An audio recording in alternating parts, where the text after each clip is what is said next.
Tu as du mal à accéder à tes émotions et c'est totalement normal. Aujourd'hui, dans notre méthode de libération neuro-émotionnelle, comment on va libérer les blessures émotionnelles? On passe par un travail de théorie aussi, mais on passe aussi par un travail dans le corps. Ça veut dire qu'on va reconnecter aux émotions. On va reconnecter à de la tristesse, à de la frustration. Et le but, c'est qu'il faut vraiment accéder aux émotions vraiment dans le fond. Pour autant, peut-être que tu te dis et que tu as bien fait l'expérience que toi, tu as du mal. Tu n'as pas envie d'y aller, tu n'arrives pas à connecter à tes émotions. Et ça, je veux juste que tu comprennes que ça, ce n'est pas un problème que tu as, ou en tout cas, c'est un mécanisme de défense.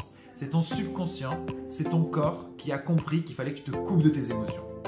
Pourquoi? Parce que tes émotions, peut-être qu'il y a des choses que tu n'as pas envie de ressentir. Si tu ne t'autorises plus à les ressentir, c'est qu'il y a quelque chose qui est caché derrière. C'est juste logique. Si pertinemment dans ton inconscient, tu sais que accéder à certaines parties de toi ou certaines émotions va te faire terriblement mal, forcément tu vas te protéger, tu ne vas pas vouloir y aller. Et ça, c'est inconscient. C'est comme si on avait une chaîne mentale où on a envie d'y aller, mais il y a quelque chose qui te retient en mode non, n'y va pas, ça va faire trop mal. Pour ton bien, n'y va pas, ça va te faire trop de mal. Parce qu'on a l'illusion que c'est ça qui va nous faire encore plus de mal, alors que c'est ici qu'on doit aller libérer. Vraiment que tu vois, quand tu as eu ces mécanismes de défense et que tu as du mal à connecter à tes émotions, que c'est comme si tu réapprenais à faire du vélo. Et quand tu réapprends à faire du vélo, est-ce que tu arrives à faire du vélo au bout de la première fois? Non. Et on a combien de personnes, de supermen qui nous ont rejoints dans l'accompagnement body mental pour appliquer la méthode de libération neuro-émotionnelle et qui, pendant les coachings de libération, n'arrivaient pas à se connecter à leurs émotions. Et c'était totalement OK. Et pour la plupart des personnes, en 2-3 coachings, c'était réglé. Pourquoi? Parce qu'on va à une intensité émotionnelle, on va aller contacter le subconscient et on va se permettre de débloquer. Et ça demande un petit peu d'entraînement. Pour la plupart, ça demande 2-3 séances. Pour les vraiment, et quand je te dis les vraiment les plus durs, c'est-à-dire des personnes qui s'étaient totalement coupées de leurs émotions, en 5-6 séances, ça suffisait. Donc en l'espace de 2-3 semaines, même pas. Ensuite, ce qui te permet de réellement faire le travail pendant les semaines qui suivent.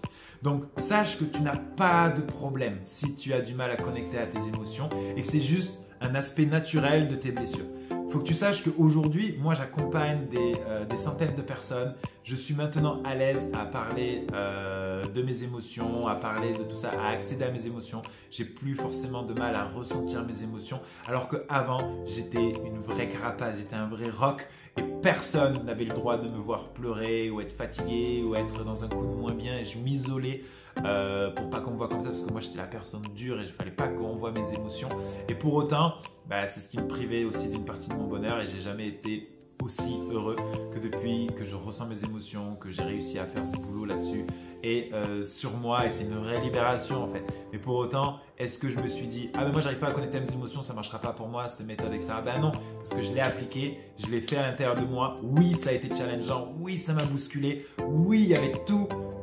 C'était tout sauf confortable, je te garantis, c'était tout sauf confortable. Mais pour autant, putain, c'est une vraie libération en fait. Tu vois, c'est une vraie libération et le jeu en vaut la chandelle. Le jeu en vaut la chandelle et vraiment, je te garantis que si tu penses que c'est juste ça qui te bloque à faire le travail, non, non, non. Entraîne-toi, viens, c'est vraiment important pour toi. Je te garantis que tu peux vite débloquer ça. Et ça, c'est juste un mécanisme de défense que tu n'acceptes pas à tes émotions, mais c'est totalement modifiable, c'est totalement, il faut juste aller au contact de ton subconscient, aller travailler là-dessus. Et au bout de 2-3 séances, boum, ça y est, tu connectes tes émotions, tu peux vraiment faire le travail. Donc dis-toi que ce n'est pas du tout un problème, c'est juste un indicateur, ok? Donc, j'espère que cette vidéo t'a plu. N'hésite pas à la partager si tu penses qu'elle peut aider quelqu'un. Pense à t'abonner à la chaîne pour recevoir plus de contenu. Et je te dis du coup à très vite dans une prochaine vidéo.